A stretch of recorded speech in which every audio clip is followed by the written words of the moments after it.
Lorenzo, ¿podemos dar por confirmado que la economía mundial ha superado la crisis? Pues no, por desgracia no. Yo creo que todos los informes y todas las estadísticas que están apareciendo dan o van encaminados a la dirección contraria.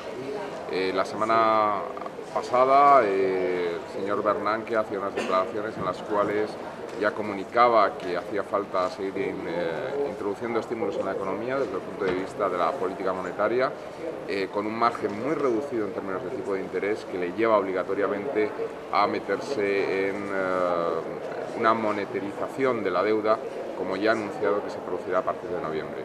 Estados Unidos técnicamente en estos momentos puede estar ya con tasas de crecimiento negativo y por lo tanto no estamos saliendo de la crisis y va a hacer falta un esfuerzo mayor por parte de todos los estados. Alemania, sí se puede decir que esté saliendo. Alemania ha tenido un comportamiento de 2 trimestres muy positivos, pero todavía está por ver los datos del tercero y sobre todo la evolución del cuarto trimestre, pero también se ha producido una ralentización en su crecimiento, sobre todo en el trimestre en curso, a través de indicadores avanzados. Hablando de nuestro país, hablando de España, este proceso de recuperación, ¿cuándo crees que puede llegarnos o en qué momento seremos capaces de alcanzar este proceso de recuperación? Bueno, la verdad es que todo parece indicar que la economía va a seguir una evolución no solamente en España, sino a nivel internacional, de lo que se ha venido a llamar el double up, ¿no? Esa especie de W o doble caída, y por tanto España ya está en la fase de recuperación de la primera caída. El problema viene en esa segunda caída, que quizá España le va a pillar en una situación de una recuperación más lenta del primer golpe frente a otras economías como la alemana que comentabas tú antes. Por lo tanto, yo creo que esto todavía quedan bastantes trimestres, por desgracia, para ver una salida real de la crisis. Hay algunos autores que están defendiendo que ahora es cuando estamos entrando en crisis, empezando la crisis. Sí. ¿Comparte la opinión? Sí, yo por desgracia, me encuentro dentro de ese grupo de economistas que pensamos que efectivamente ahora es cuando empieza el golpe duro de la crisis. Lo estamos viendo en primer lugar en un conflicto, una guerra de divisas que va a tener repercusiones a nivel internacional muy potente y que probablemente se acabe trasladando a una guerra comercial, de comercio internacional, que por seguir un cierto paralelismo, aunque nunca me gusta, digamos, igualar periodos históricos porque cada uno tiene sus circunstancias, podríamos decir que estamos un poco en el año 33, en esa fase de primera recuperación, año 31-32 de la crisis del 29, y estaríamos entrando en esta segunda fase mucho más dura y prolongada.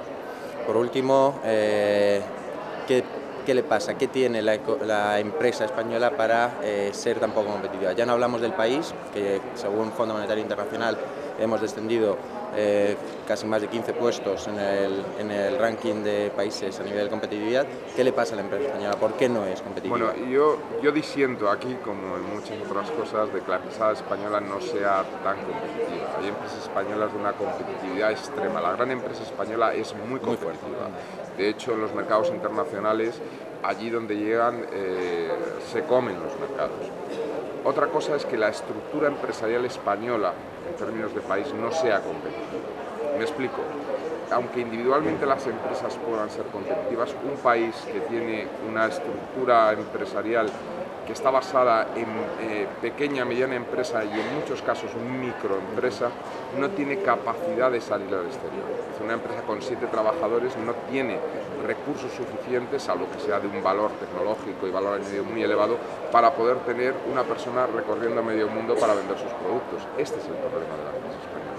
No es un problema tanto de competitividad. Es decir, la empresa española es una empresa muy creativa. Es verdad que España tiene unas deficiencias muy grandes en términos de investigación, pero no tanto en términos de innovación.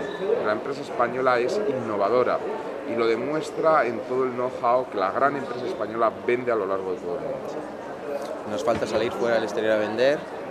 Nos falta salir fuera al exterior a vender y eso necesariamente tiene que pasar por un proceso de fusiones de pequeñas empresas, de agrupación de empresas.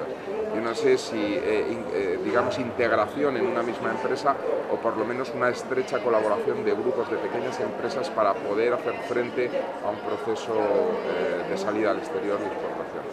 Muchísimas gracias, Lorenzo. Gracias. Gracias.